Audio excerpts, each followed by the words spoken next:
Hey, it's James Mulvaney here. Welcome to another video, and today I want to talk about something that's really important. Most of the videos I create are about sound. I've done lots of microphone reviews. We've been talking about the Rodecaster Pro recently, but today I wanted to talk about lighting.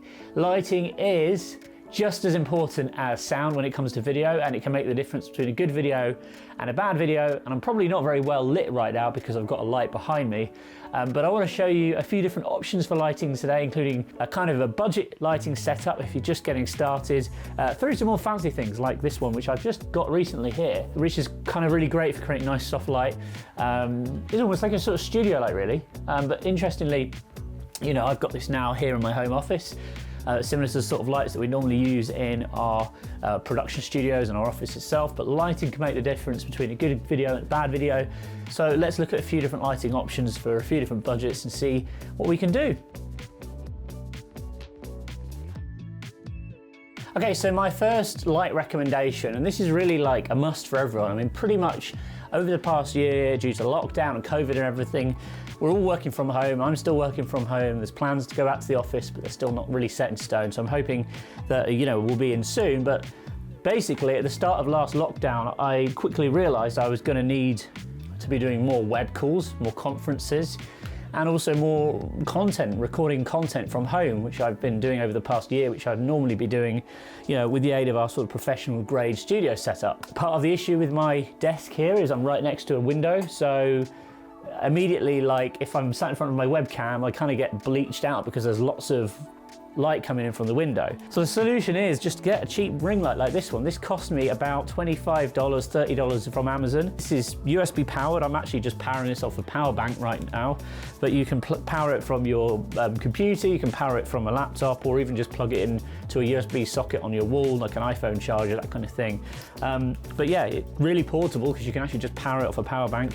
It's fairly bright considering it's $30. You know, it's not the brightest in the world, but you know, the idea is it provides nice even sort of light around you, and if you kind of put it over the camera there, you'll see how it kind of provides a nice even light around my face. And with this particular one, I can also change the color temperature, so you can go for kind of like daylight, which is like this, which is basically just what it's supposed to be like outside, sort of somewhere in between, or a kind of a more warm glow. And it completely depends on the sort of look you're trying to create. So the best thing to do is try and mount it onto either, like if you can, directly round your webcam or above your webcam. I actually had mine on a tripod, a small tripod here, which is, you know, like a desktop tripod, like a little baby one, just to kind of mount it slightly to the side of my computer. Reason being, I've obviously got the daylight source right next to me, so the purpose of this was just to try and balance out the light.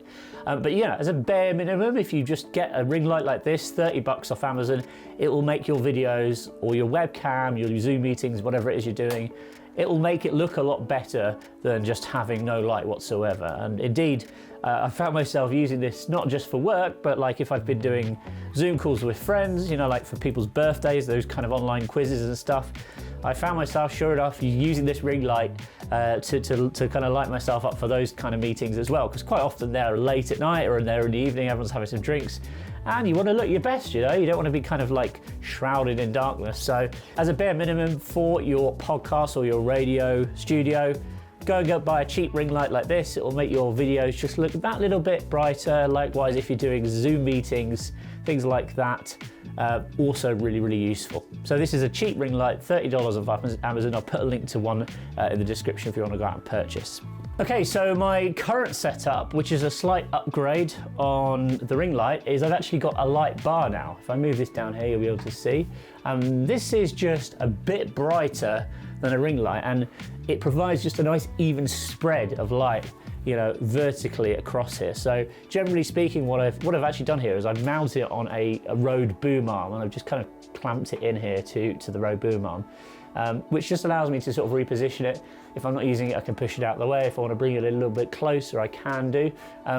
but this is kind of my new lighting setup.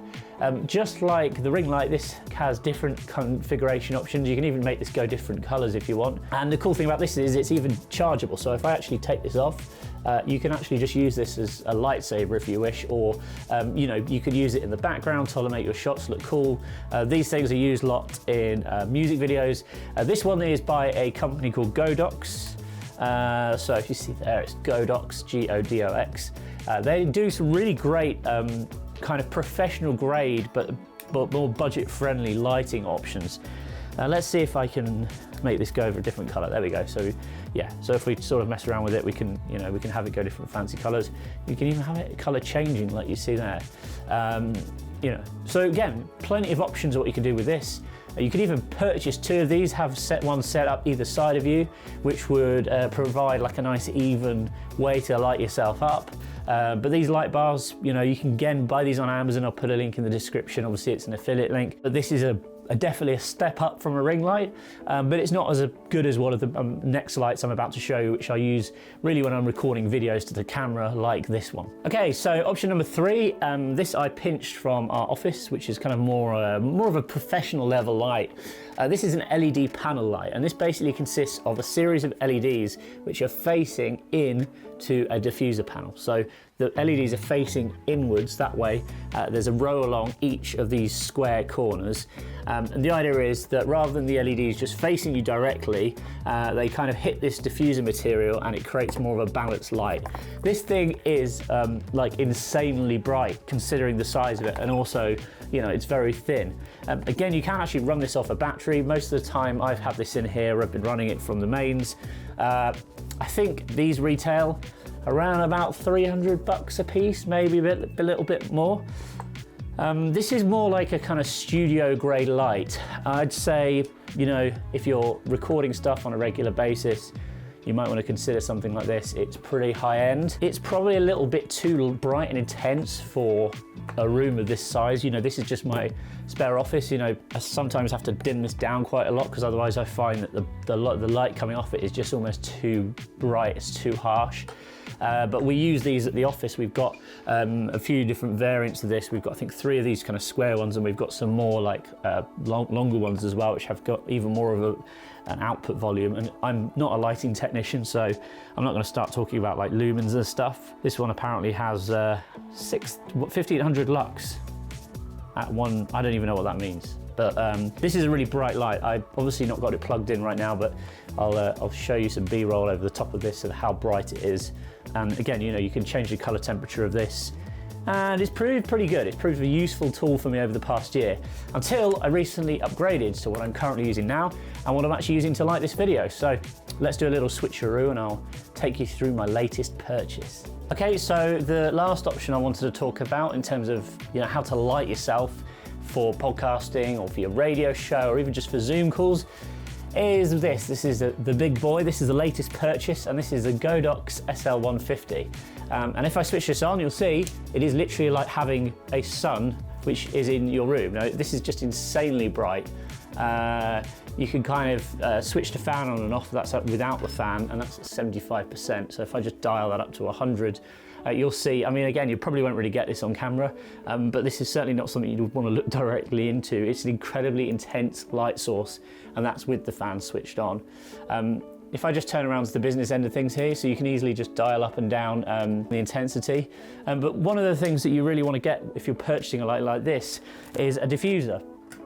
So I have here, this is by a company called Aperture, and it's called the Light Dome Mini. Now, you'll see here it has a fancy kind of grid on the front. This will help reduce light spill, which is basically where the light spills. It keeps it nice and directional. But inside there's a couple of diffusers, a couple of layers of material, which will effectively dampen down and spread out this light. So it's going to create more of a soft effect, which I think looks really, really good. And I've been very, very happy with this. So if I just attach this on here, these things never really go as well as you want them on camera, but there we go. We have, you know, this kind of umbrella shape. If I switch it on now, you'll see the light produced, if I turn it around on me, is kind of a lot softer than the light I was showing you before. and it looks pretty good. It's very, very flattering. So, you know, again, we can dial this up and down, but if I turn this off to a certain angle, you can barely see the light. This is what this kind of grid does. It will basically prevent light from spilling out at the side, so it will keep it really focused. So this is what I've been using most recently for a lot of my work. Again, if I just dial this up, you can see I can dial this up nice and bright, and you know, it produces nice, soft, sort of very flattering light. Okay, so there we have it. 4 different lighting options if you want to light up your podcast or your radio studio. All of these options are great. They all do different things. I think if you can have multiple lights in your kind of lighting kit, like I've been building up my collection just here in my office over the last year or so, it gives you great flexibility, of course. However, you know, if you can choose one light and you just want to light yourself really well, this is really, really impressive. I've been very, very happy with this. All in all, you might run up to about, I think it's $600, including the umbrella, diffuser, and also this light. So it's not the cheapest of options. But you know, I certainly think it produces really, really good light output. If you want to see any more detailed reviews on any of the fixtures that I've shown you today, please let me know in the comments. And as I mentioned earlier, I'll put links of all of these lights, different budgets. You can buy them on Amazon. They are affiliate links, but I'll add them in the description. So if you could help me out by purchasing through one of those links, that would be awesome.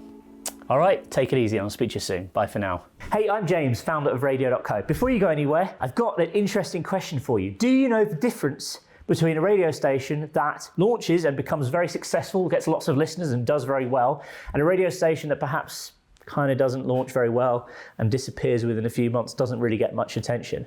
Well, I've put together a checklist which will illustrate to you in a very simple way the 5 key differences between radio stations that launch and do well versus radio stations that launch and kind of disappear. You can download your free copy over at radio.co/checklist today. Find out exactly how you can make the most out of your radio station. That's radio.co/checklist. Go and grab your free copy. I'll see you there.